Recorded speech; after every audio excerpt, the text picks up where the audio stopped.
Hi, this is Joseph Fink speaking to you from the room I have been trapped in for years as various imposters have spread across the world.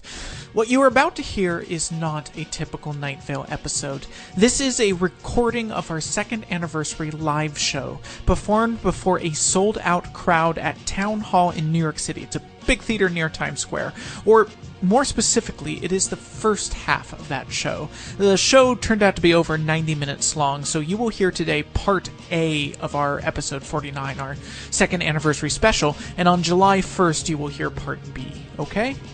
Okay. So many things. Here's some things. We are just a couple weeks now from our US and Canada tour, starting June 30th in Montreal. We are doing a ton of places in Canada and the US with a touring script you'll never have heard in any of our podcasts or live recordings, ending at the San Diego Comic-Con. Our live shows have turned into this separate, special thing, bringing together people of all kinds and giving them an experience that is so much more than just watching someone read a podcast. We are really excited to be able to share this experience with more people. Go to welcometonightvale.com and click on live shows for the full schedule and buy tickets.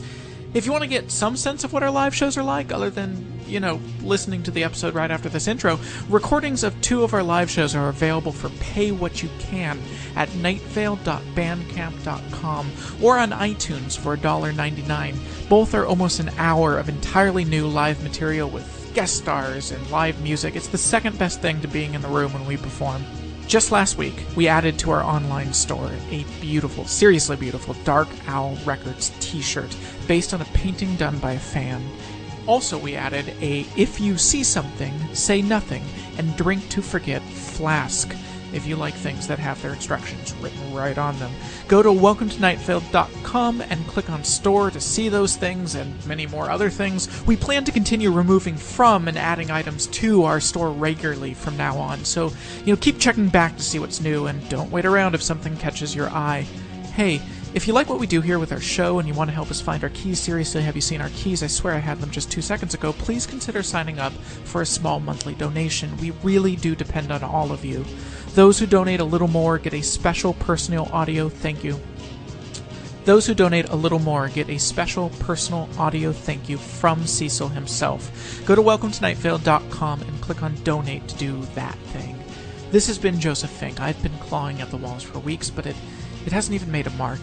Alright, that's it from me. I take you now to Town Hall in New York City, where Meg Bashwinner is about to introduce to the stage someone you may have heard of. Meg?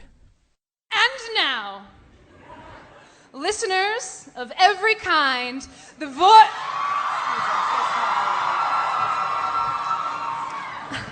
I'm so sorry. Are we interrupting something? I'm sure it's nothing important. The sun is bright, the moon is irrelevant, and we are light and light and light and light. We're light. Listeners, this is Lauren Mallard, Vice President of StrexCorp, community supporter of the Night Vale and Desert Bluffs metropolitan area.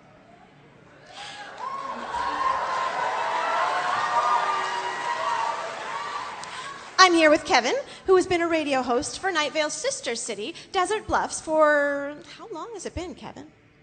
I can't say. Kevin, don't be modest. You are the voice of our community. I literally am incapable of saying, Lauren. Kevin and I are broadcasting from a secret location because of some recent changes to the town of Night Vale. StrexCorp was in the process of bringing together the 2 cities, but there was some... Miscommunication. Yes. Thank you, Lauren. You're so helpful with your words.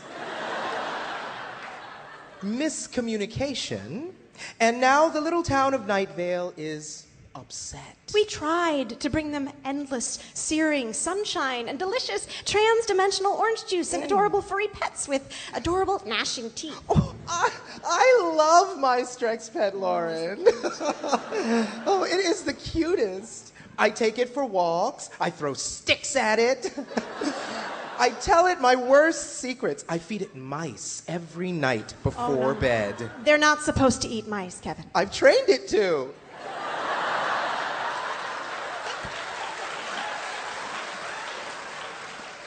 It took some weeks, but it is accepting its meals now. Lauren, did you know that in Night Vale, people are not even allowed to visit the public dog park? Right. You know what? They cannot eat wheat or wheat byproducts. Delicious wheat. Delicious byproducts. Or have computers or writing utensils. And their community radio interns keep having accidents.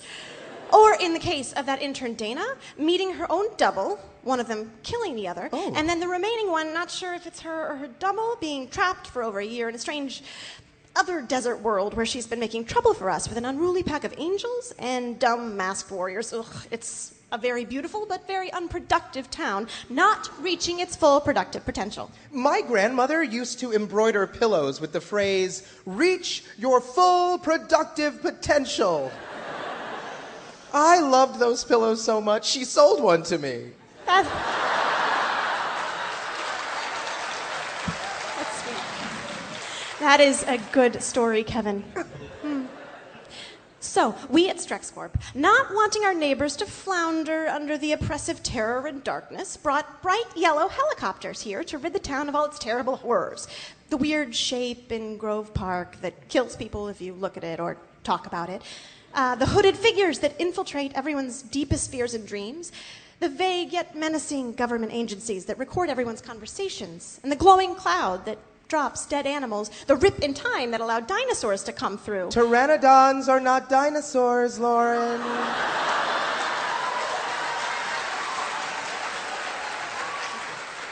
They are arachnids.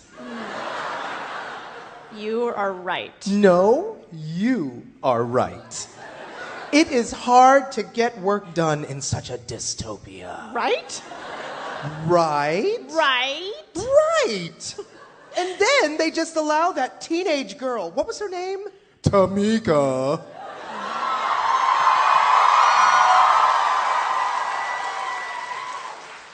To start a militia. Well, luckily she's in prison. And then they bring these ugly scientists to study things that should not be studied. Luckily, he's trapped in the same desert otherworld as intern Dana. Lauren, I think maybe this is our fault. How so, Kevin? We loved Night Vale too much. We cared for them more than they could understand. We showed them sympathy beyond which they could receive. Let's show them empathy. Yes. Empathy. Did you hear that, Night Vale? No more sympathy from StrexCorp. No more emotional symbiosis. We will give you empathy. We will give you the room to understand what you need. But what you need is sunshine and structure and jobs. They don't want a handout. They want a hand around their neck. In a show of friendly solidarity. A strong pat on the neck. Let us show you empathy in a handful of dust, Night Vale. Just look at all this empathy. Look at it. Look at it every day. Look at it forever. Okay, talk to you all again soon. Sorry for interrupting whatever this silly little thing is.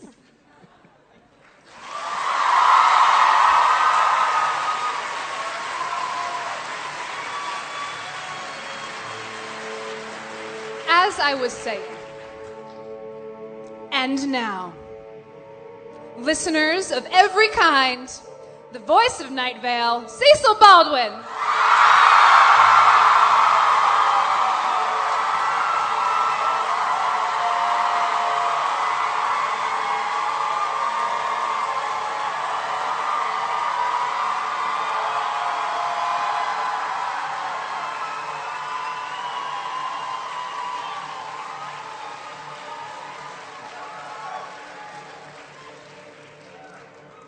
Think back. Look forward. Listen timelessly. Welcome to Night Vale.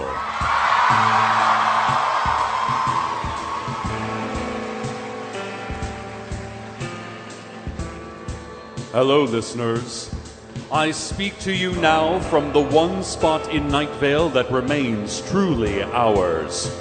The studios of the Night Vale Community Radio Station. I have learned well from my misunderstanding about how barricading a door works. And so I have, for 2 weeks, managed to keep this studio free of StrexCorp influences and employees.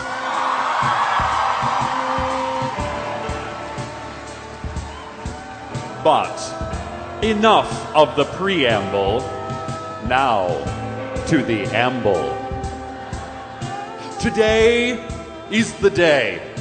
There is only one thing for today, and that is the destruction of the hated StrexCorp.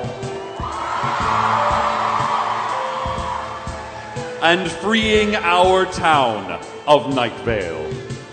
We will work no longer.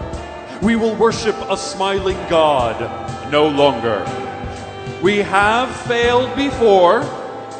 We have failed so many times at so many tasks.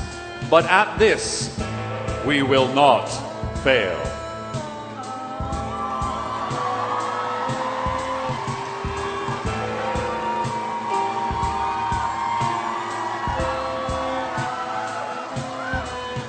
I hope. I really, really hope that we will not fail. In any case, we will be devoting all of today's broadcast to the revolution with no interruption. Excuse me.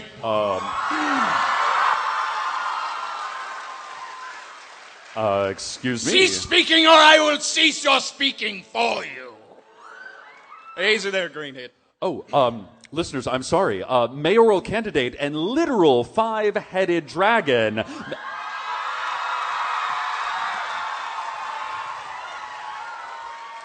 Hiram McDaniels has just burst into the studio. I am also here.